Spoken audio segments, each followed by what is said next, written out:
UNNATI Scheme gi Makhada India gi awang nongpok state singda Piriba chada humpugi shenpham lupa Crore lishing mangaga chanipan gi Khudong Chaba Asi lamdam asigi industrial entrepreneur singna Hotnabiu haina Trade, Commerce and Industry gi Principal Secretary Anurag Bajpai na phongdorakli. Fostering economic growth and industrialization in the Northeast Haiba Thimda, Directorate of Trade, Commerce and Industries na Sinduna, North AOC da Leiba Hotel Infalda ngasi pangthokhiba workshop cum capacity building session amada wafam asi phongdokladuna mahakna makha tana hai UNNATI Scheme asi Manipur gumba state amagi oinade lamdam asigi senmitlon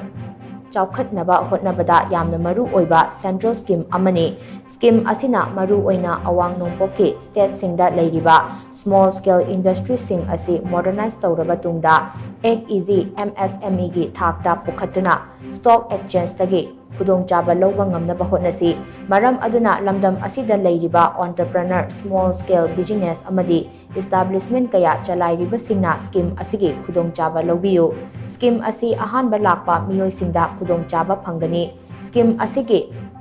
apunba shenpham gi chada humfudi North East State Nipan asigini maram aduna Manipur su masigi kanaba lahaudrabadi scheme labs chattanaba awang nongpokta leiriba atai state singna scheme asigi Khudong Chaba hena lawkhibasu yai UNNATI Scheme asi maru oina central government na commitment amaga loinana awang nongpoki state singda modern industrialization gi anoba ihau ama puraknabagi pandamda semkhibani maru oina marginalized unrepresented youth singidamak scheme asina ahenba Khudong Chaba kaya piri scheme asigi khuthangda youth entrepreneur singda masa masagi oiba enterprise sing semgatuna mipal tangdana hingba ngamhannabagi kanaba kaya ama phangalagani scheme asi thabak pibada natana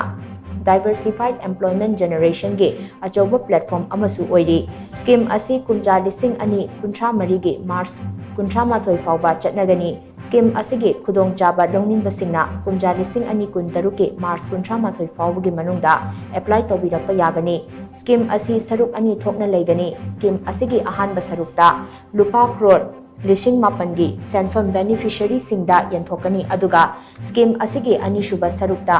apikpa component kharagi lupa Crore chahum oigani hainasu mahakna haiki panba yabadi UNNATI Scheme asi Ministry of Commerce and Industries ki Makhada Department for Promotion of Industry and Internal Trade na launch tawkhibani. So if you don't become proactive in availing this opportunity, then certainly we will lose.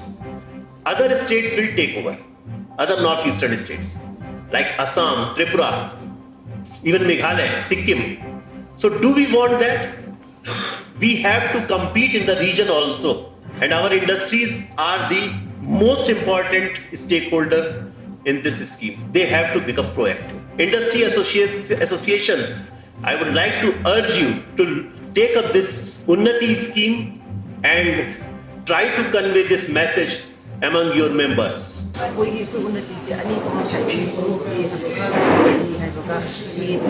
Industrialized state non-industrialized districts incentives advantage state entrepreneurs business enterprise business